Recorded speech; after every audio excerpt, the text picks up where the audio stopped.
Welcome to the 2.19 Revel Systems product release for quick service restaurants. We will be focusing on some high-level features that will be added to your management console. These are new features or enhancements that will improve your Revel experience. For a complete list of feature enhancements, please refer to the product release notes page when they become available. Once again, that's going to be in support.revelsystems.com, and you'll see a release notes section. You will see all of the training videos as well as the webinars that we record in the little training videos button that you see there in the bottom right-hand corner of the screen. So for today's agenda, we have a lot of things to cover. So we're going to go over some back office enhancements, things you'll see on the iPad, new reporting features, inventory related things, product settings, and ordering, meaning the ordering flow that you see on the iPad. So getting started with back office enhancements. One of the first things you'll see is with employees, you are now able to import your employees via Excel. This will be located in employees under export import. And to give you an idea of what this looks like, this is just a little screenshot here of the actual import file with some example values there. When you do go into the employee section to import or export this information, the section will provide a detailed walkthrough on how to structure the spreadsheet for import, and it'll list all the columns that need to be present. The action log has been enhanced so that now you can identify when a change to an employee was made, as well as identify when a change to a product was made. To show you what that looks like, this first image I'm going to show you shows you where a change to an employee was made. You see exactly which employee performed this action and which employee the change was made to. You'll see the value before and the value after, the end result of the change. The next image you see here is the action of a product change. So once again, the employee is listed there for who performed the change and the product that was changed. If a product upload occurs, the action will state that the change to products was made. But because it's a large amount of data, you're not going to see every single product that was affected, just the fact that the upload occurred. All right, now with iPad enhancements, one of the first things here is menu view iPad Pro optimization. So we've adjusted the format for the iPad Pro, so more product tiles are visible. And now you have greater control over the product visibility.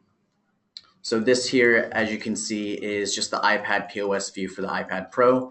There's 3 more columns there on the right-hand side, so you have more to choose from. We've also optimized the iPad Pro view for KDS, our kitchen display systems. So you'll see that it now displays 5 tickets, and the longer orders can wrap.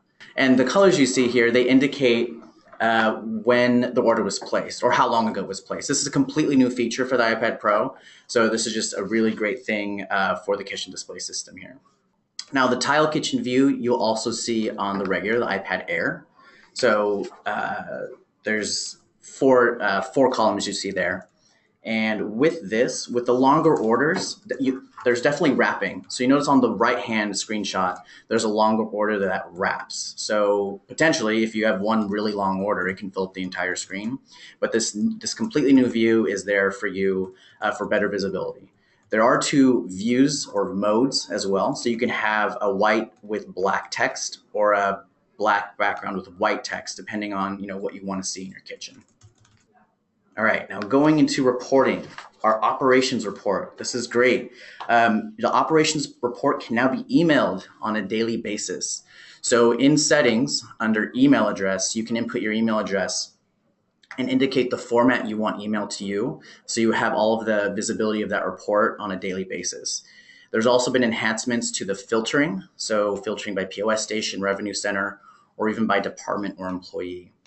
And the export formats would be PDF, CSV, or Excel. So if you actually go into the operations report, you'll see the options there now to export, as we've highlighted there in the upper right-hand corner.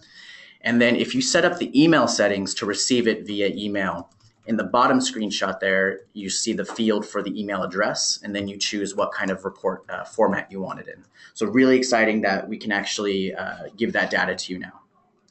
The catering report has been updated so that now it can be exported into a CSV or Excel format. Same area for all the other reports. You'll see it in the upper right-hand corner there. But now you can export all of your catering data at one time. And if necessary, you can, view past, present, future data and crunch those numbers in Excel. The cash office report. Now, to give you some context here, there was some renaming for consistency across the POS, the iPad POS and the management console. On the management console, Safe Deposit, or the term Safe Deposit, has been renamed to Safe Drop. And on the iPad POS, Bank Drop has been renamed to Safe Drop. So you'll see there also on the actual cash office report, we've indicated a total variance amount, which is determined by the Safe Drop bank deposit expected amount subtracted by the confirmed amount. So we have that visibility for you there, and as well as just the consistency to minimize confusion. Item forecasting. This is a really big feature that we introduced last build in 2.16, and there's just been a lot of really great enhancements to make it a really great tool for you. So like I said, this was introduced in 2.16, and what the feature does, it takes approximately the last 4 weeks of sales, and you can use that to tell the kitchen what needs to be prepped so that it can be prepped for that forecasted amount. So to give you an idea of what that looks like here, on the left side there, you'll see that one of the first enhancements is that now we can create and edit templates. So in the item tracking feature here, we can create and edit the template so that if you have an irregular day, you can prepare for that day. You can build a template ahead of time, save it, and then upload them to that desired date so you know exactly what's forecasted and when to prep it. So in the next image here on the right-hand side, you'll see all of the time slots there with the forecasted amount, quantity, and then the prep. And the prep would be set in the prep time, which I'll show you in the next screen here. All right, so on the left-hand side of the screen there, you'll see prep time. Now this is set in item tracking under tracking sets, and you're gonna set the prep time for a specific item that you're tracking. So in the screen that we have here, if cookies, in this case cookies, are taking 30 minutes to prep, which we've indicated on the left-hand side, on the right, 9 are to be prepped for the 9 forecasted. Yeah, and then the prep is highlighted 30 minutes prior. Prep is highlighted 30 minutes prior to the forecasted sale. So that's the red circle that you see on the right-hand side.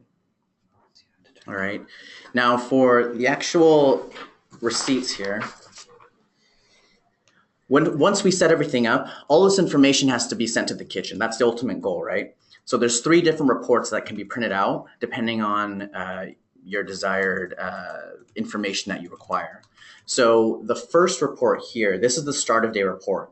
So you can print out what you're going to do for the day, what you need to prep for the whole day, plus perhaps the first hour, or an entire report with the whole day. So this will print out a very long ticket. Now the second report that I have highlighted here in the middle, this is printing tickets throughout the day with up-to-date tickets on what needs to be prepped at that very moment. So kind of like in the moment reporting. And the very last one I have highlighted on the very right, that's like an end of day prep for the next day. So for example, if you for sure need to take a frozen item out to have it thaw overnight, this can be indicated on the report, and then it'll be ready for the next day. Now, in theory, this can go to kitchen printers to be printed out. But with the settings I'm showing you here, you can assign it to any printer. So it's just up to you on how you want and where you want to print that eventually. It's a really cool thing with item forecasting. All right, now going into inventory, the first thing I want to highlight here is purchase orders. So a lot of great enhancements here with purchase orders. First of all, you can now email the purchase orders to your vendors. So when this is done, the subject actually will read attached, please find a detailed purchase order from, and then your business name. And this cannot be edited at this time.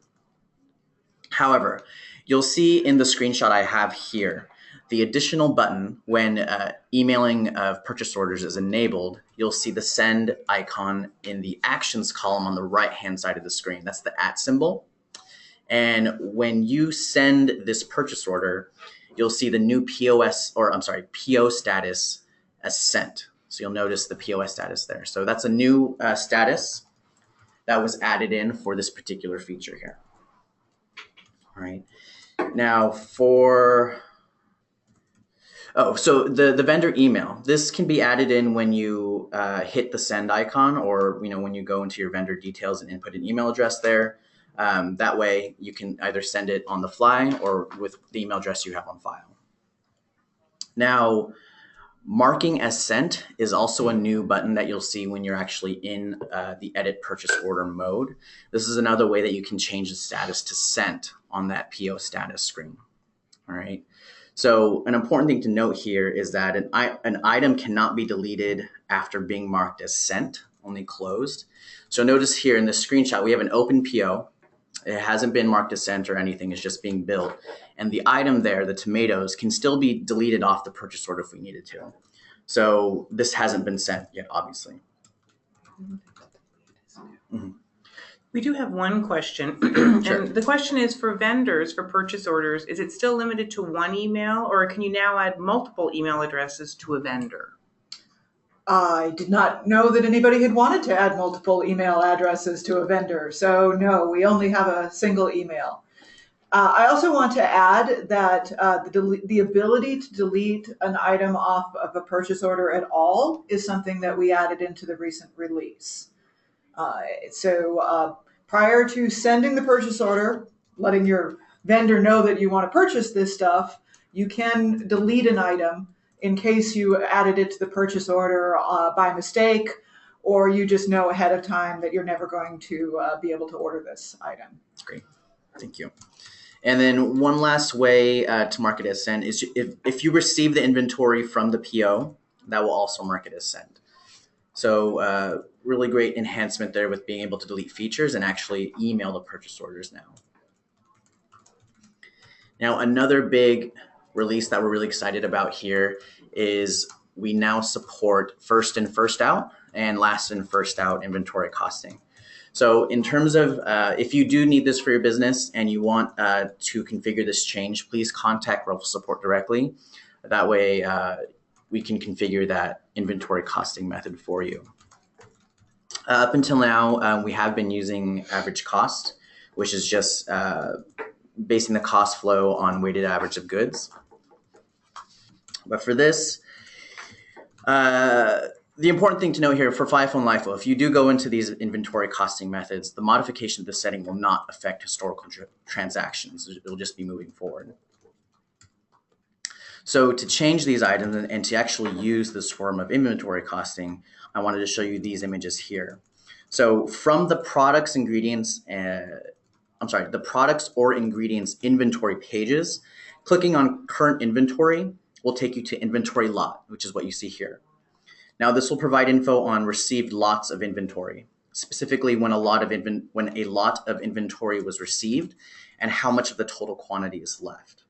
So with the pop-ups you see at the top of the screen, you'll be able to update the cost or date for the specific ingredients or products remaining in a lot. Okay. So the other thing I wanted to note here in the notes column of inventory lot, if an item was received from PO, it will be listed in the note column. And there's a new feature where if you receive from there, there's actually a clickable hyperlink that will take you directly to that PO from the inventory screen there. So we have an interesting question. So someone's asking that they have an approval process prior to sending to the vendor, the PO. So could they send it, say, to the president or CEO for approval first and then send to the vendor? Yes, actually. While the email pops up with the vendor address in the email window, there's no reason you can't remove it and put in the CEO's address. And then when you bring it up next time, it would have the vendor's address in there, and you can forward it on. You just have to pay attention to what you're doing. But we don't require that you send it to the email that's on the vendor. We just fill it in as a convenience. But if that was sent to the CEO, for example, would that mark it as sent. I couldn't delete anything. Yes, it would do that. So sending it for approval might be an offline process first, and then once it's approved, then you can send it from Revel. That way you can still delete items if necessary, and then make sure the status is in the correct status. Thank you. Thank you. All right, moving into product settings. We now have tax thresholds. So this is a really good thing for our clients in locales that require a specific tax threshold. So a couple of examples just to give this some context here. In certain locales, there's no tax on certain items up to a set dollar amount, then tax on the amount above that rate. Or for another locale, for example, a charge against an entire product price if that price exceeds that threshold, kind of like a luxury tax. So if we think about the setup here, this will be done in the tax sections here. The first thing I wanted to pinpoint right now, I'm looking at the min quantity threshold there at the bottom of the image. So with the min max quantity thresholds, this is obviously the number of items, the quantity. So for example, with the min quantity, the tax will be applied when an order contains a number of items equal to or greater than the amount you put here. So the example we're given is if you buy 6 or more baked goods, the tax rate on those baked goods will be 2% in this case. If we look at the amount, so now I'm highlighting min threshold and max threshold amount, the tax will only be applied to items costing more than or equal to this amount. In the case of your screen, you'll see $75. So anything equal to or above $75 will be taxed in this case. To assist with these new thresholds, there's also the addition of the advanced POS setting. It's quite a long name. It's taxes on products exceeding threshold amounts shall be charged on the entire product price. It's a mouthful, but when this option is enabled, if a tax rate has a minimum threshold amount and the product price exceeds that threshold, the tax shall apply to the entire product price. Conversely, if this is disabled, the tax rate shall only apply to the part of the product price which exceeds the threshold. So just the amount that exceeds that dollar amount that you've indicated in the settings. So just depending on where you are with the specific tax law, and you need the min or max threshold either for quantity or amount, we can now accommodate that with our tax threshold feature. All right, now going into the ordering flow here. The first thing that we're going to start out with is store credit. So what's new about this is it now functions independently from gift cards. And what you'll see when this is enabled is a store credit button that appears on the POS as a payment button. And this is configured in your management console depending on your access. Now the button area would be below the order ticket in the row of action option buttons. And it has its own report. It will display remaining balance on all store credit allocated to customers. And one thing to note is that the balance is not editable, but you can associate it with a customer. An additional behavior here is with gift card or store credit refunds, this can now lead to a new card being issued when you're on the POS. So when I pull up the images here, this is what the POS will look like. So at the bottom of the order ticket, you have the Add Store Credit button. And then on the right screen, there is the store credit being added to the order ticket. Now, store credit can be created a couple different ways. As you can see here, achieving an order with a negative balance. And of course, tapping the Add Store Credit button when you're on the POS screen. As you see on the right, the POS will add the store credit product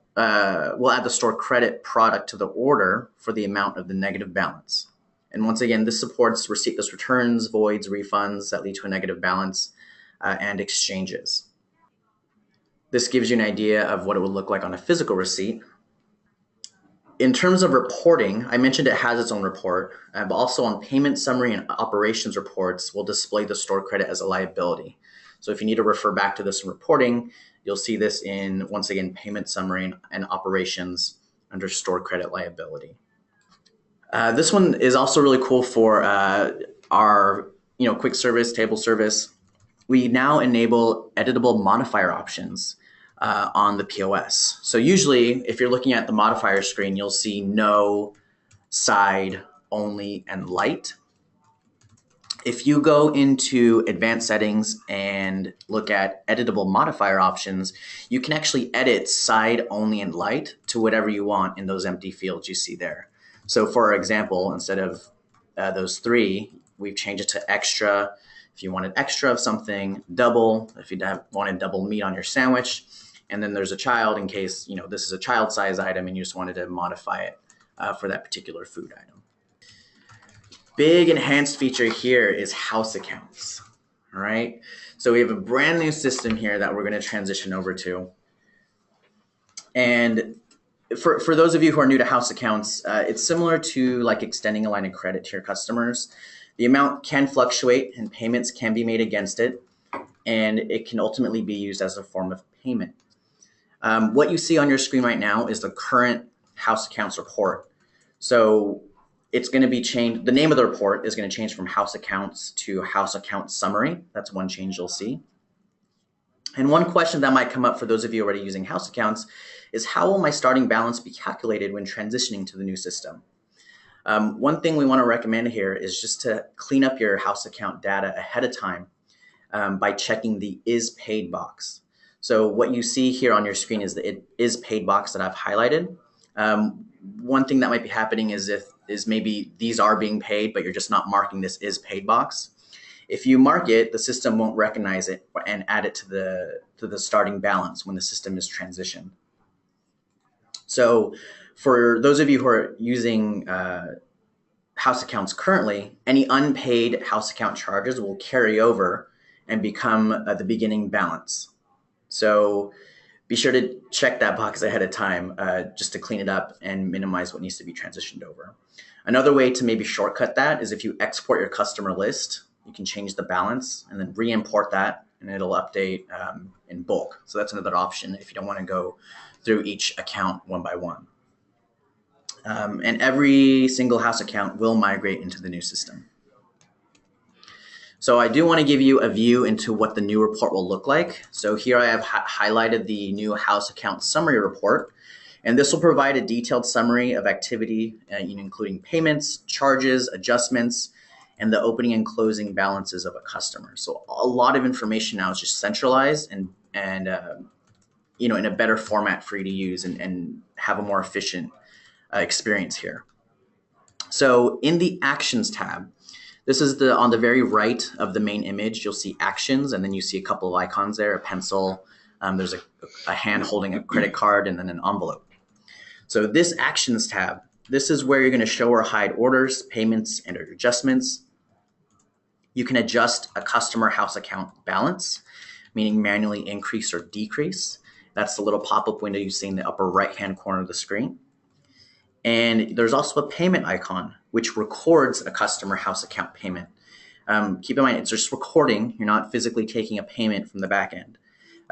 So, for example, if you wanted to do bookkeeping off hours from wherever you were, you can now do that by recording payments to the back end.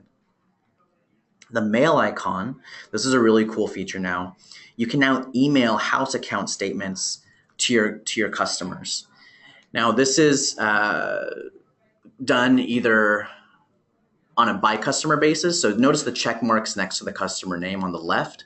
You can click and choose who you want to send it to. It could be a single customer or it could be multiple customers.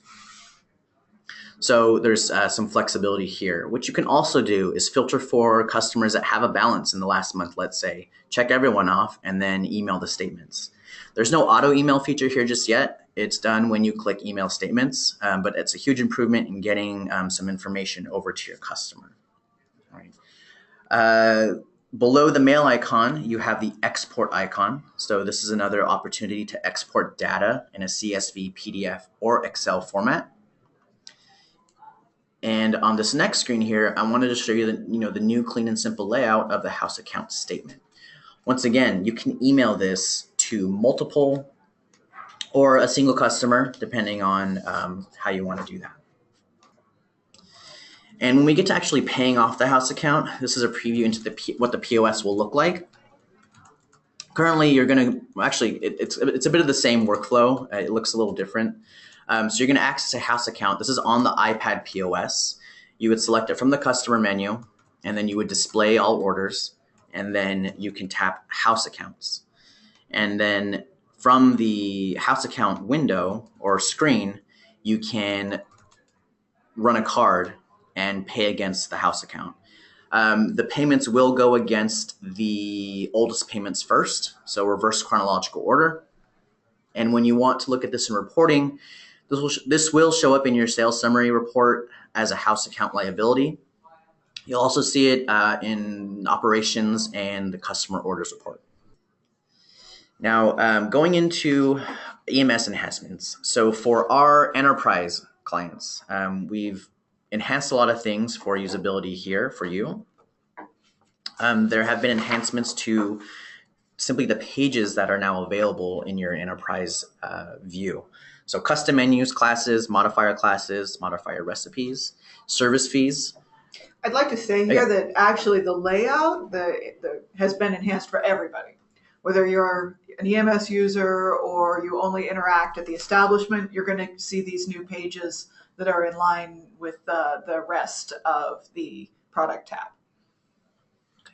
You just won't be able to push changes from the EMS that you have to be an EMS user for. Right. So that's another great thing about this for EMS users. You can make this singular change and then push it out now from these screens.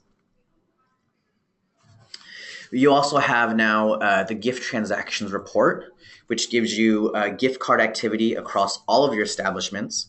And I want to enlarge this image for you here so you get a good view that you can now see the variance, which is highlighted on the right-hand side of the screen in red. This is where you can see the difference between gift cards sold and gift cards used on every establishment. So this really allows for a central office to see who sold more gift cards and thus need to take more money from that establishment, or who had more gift cards used to possibly send money to that establishment. Overall, this has been enhanced so that you have total management of a gift card program across the entire enterprise. So really cool enhancement there. You also have the EMS commissions report. So you can see employees that work at more than one establishment. You can see all of their work. And if I enlarge this image for you here, you have the commissions report. Do you have anything to add on this one in particular, Kathy? Nope. This is just interesting to be able to see both your commissions obligations across an establishment, and especially if you have employees who work in more than one establishment, you'll be able to see all their activity from one space. Great. Thank you. Great. Thank you, everyone. See you next time.